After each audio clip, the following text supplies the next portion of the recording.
आप सभी का बहुत बहुत स्वागत है हमारे नर्सिंग गुरुकुल के इस अमेजिंग से प्लेटफॉर्म पे। अगर आपने भी एमपी पीएनएसटी 2024 का एंट्रेंस एग्ज़ाम दिया था और आप भी इंतज़ार कर रहे थे कि कब इसकी काउंसलिंग स्टार्ट होगी, तो आपको ये चीज़ बहुत पहले ही पता चल गई होगी कि काउंसलिंग स्टार्ट हो चुकी है। उसका जो ऑनलाइन रजिस्ट्रेशन है वो भी स्टार्ट हो चुका है। लेकिन इस वीडियो में हम जानने वाले हैं कि कितने नंबर पर आपका बीएससी नर्सिंग में एडमिशन होने के चांसेस सबसे ज़्यादा हैं, और साथ ही साथ में हम कैटेगरी वाइज डिस्कस करने वाले हैं कि जनरल कैटेगरी के आप हों, ईडब्ल्यूएस के हों, ओबीसी के हैं, एससी के हों, एसटी के हों, तो भाई कितने मार्क्स पर आपका एडमिशन होने के चांसेस सबसे ज़्यादा है, कितने मार्क्स पर हो सकता है, कितने मार्क्स पर नहीं हो सकता। ध्यान रखना एक बात को, उत्तर प्रदेश का बीएससी नर्सिंग का जब एंट्रेंस एग्जाम हुआ था, मैंने बच्चों की काउंसलिंग में इतनी हेल्प की थी, यकीन मानिए कि मैक्सिमम जो बच्चे सेलेक्ट हुए थे वो मेरी ही वीडियोस को देख करके हुए थे, क्योंकि मैंने आप उनको ऐसी ऐसी स्ट्रेटजीज बताई थी जिनकी मदद से उनको कम नंबर पर भी एक अच्छा कॉलेज मिल गया था। कॉलेज चॉइस फिलिंग जो होती है उसको उन्होंने उसी तरीके से की थी जिस तरीके से मैंने की थी। आप चाहें तो हमारे चैनल के कम्युनिटी सेक्शन में जा करके उन बच्चों के रिजल्ट्स को भी देख सकते हैं जिन्होंने अपना रिजल्ट हमें शेयर किया। तो मुझे उम्मीद है हम आपकी एमपी के स्टूडेंट्स की भी मदद उसी प्रकार से कर पाएंगे जिस प्रकार से हमने यूपी के स्टूडेंट्स की थी। बस आपको करना क्या है, बस चैनल को सब्सक्राइब कर देना, और अगर आपको लगता है कि इस वीडियो में आपका कोई डाउट क्लियर नहीं हो पाया और रह गया है तो आप हमें हमारे कमेंट सेक्शन में तो बता ही सकते हैं, साथ साथ में डिस्क्रिप्शन बॉक्स में व्हाट्सएप ग्रुप लिंक और हमारे इंस्टाग्राम का भी लिंक दिया गया, आप वहाँ पर हमें मैसेज करके भी आप अपने क्वेश्चन का आंसर को पूछ सकते हैं। ठीक है, चलो इन सब चीज़ों के बारे में तो हम बात कर ही रहे हैं। सबसे पहले हम देख लेते हैं भाई हम क्या बात करने वाले हैं कि क्या जनरल कट ऑफ रह सकती है, क्या कट ऑफ रह सकती है generally cut off first round के लिए हम बात कर रहे हैं। किसके लिए फर्स्ट राउंड चल ही रहा है, आप सबको ये पता ही होगा। तो देखो, सबसे पहले हम बात करेंगे गवर्नमेंट कॉलेज के लिए। किसके लिए बात करेंगे? गवर्नमेंट कॉलेज के लिए, और यहाँ पर बात करेंगे प्राइवेट कॉलेज के लिए। ठीक है, तो देखो बच्चों, आप यहाँ पर जब भी आप जो आपका यहाँ पर नर्सिंग के लिए, बीएससी नर्सिंग के लिए यहाँ पर जो पीडीएफ्स यानी कि नोटिस जारी हुए उनमें अगर आप गवर्नमेंट कॉलेज की सीटों को देखेंगे तो यहाँ पर टोटल आपकी कितनी सीटें हैं?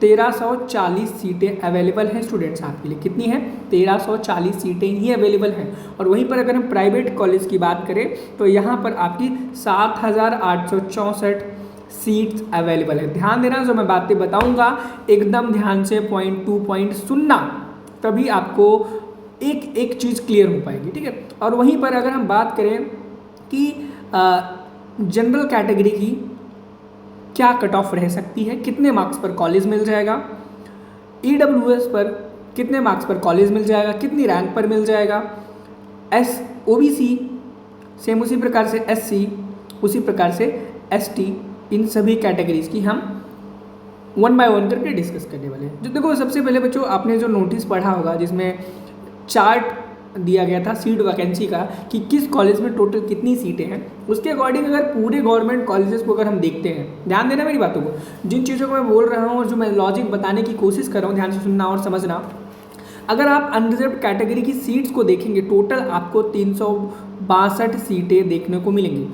और ईडब्ल्यूएस कैटेगरी की बात करें तो ईडब्ल्यूएस कैटेगरी में आपको 134 सीटें देखने को मिलेगी, ओबीसी में भी आपको 362 देखने को मिलेंगी, और एससी कैटेगरी में आपको कितनी देखने को मिलेंगी? 214 मिलेंगी, और वहीं पर एसटी कैटेगरी के लिए आपको 268 टोटल सीटें देखने को मिलेंगी। बच्चों क्या देखने को मिलेंगी? टोटल सीट्स हैं, मैं सीटों की बात कर रहा हूँ। किसकी बात कर रहा हूँ? सीट्स की बात कर रहा हूँ।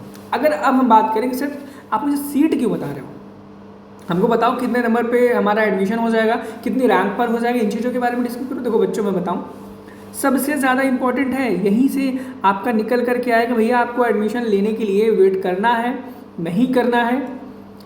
ठीक है, तो मैं बता दूं कि देखो जितनी सीटें हैं, अब मान लो अनरिजर्व कैटेगरी में 362 सीटें ही हैं, तो ऐसा तो नहीं है जो बच्चे की 1000 रैंक है उसको सीट मिल जाए, नहीं हो सकता ना। लेकिन हाँ, ये चीज़ पॉसिबल है कि जिन बच्चों की रैंक जनरल रैंक है ना, यहाँ पे जनरल स्टूडेंट्स की जो रैंक है 362 से लेकर के 400 तक है, रैंक बात कर रहा हूँ। और ध्यान देना, ये जो मैं रैंक की बात कर रहा हूँ कैटेगरी रैंक देखना, ओवरऑल रैंक कोई भी स्टूडेंट नहीं देखेगा, हमेशा कैटेगरी रैंक ही देखेगा।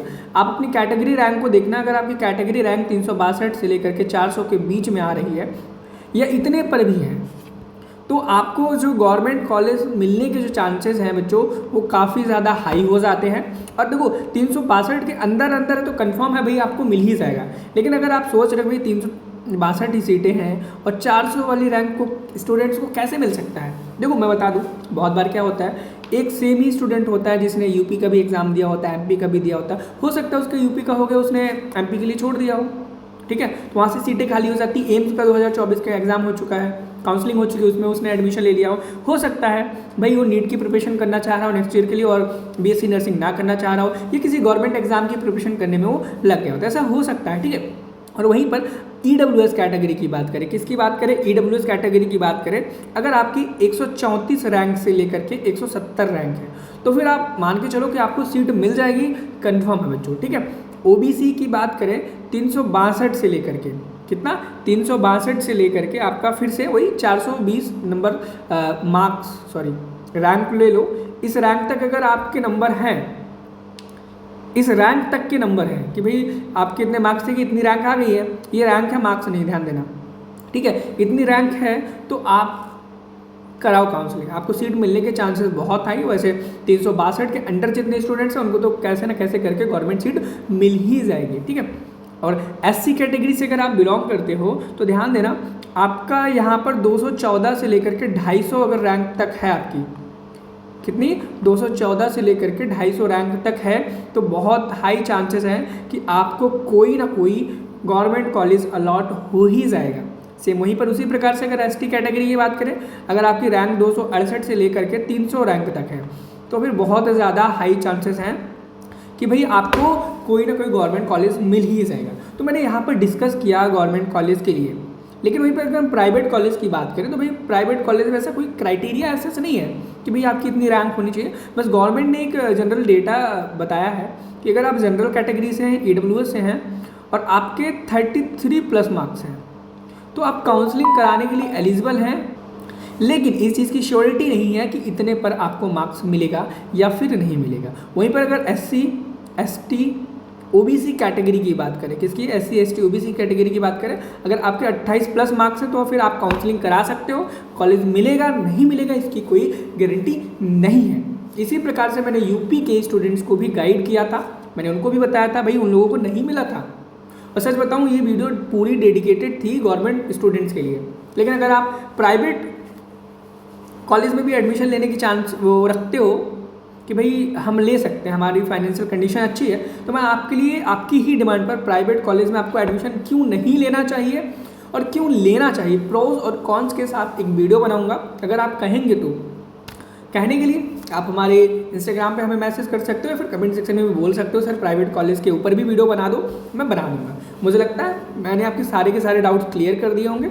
इनकेस कोई डाउट रह जाया है तो आप हमारे इंस्टाग्राम, हमारे व्हाट्सएप ग्रुप का लिंक आपको डिस्क्रिप्शन बॉक्स में दिया गया है और हमारे कमेंट सेक्शन में ज़रूर से ज़रूर दें, और आपकी काउंसलिंग सही तरीके से हो पाए, सही गाइडेंस में हो पाए, उसके लिए क्या करना है, हमारे चैनल को नर्सिंग गुरुकुल को सब्सक्राइब करके रखना है। मिलते हैं नेक्स्ट वीडियो में एक नई जानकारी के साथ। Thank you, have a nice day, bye bye.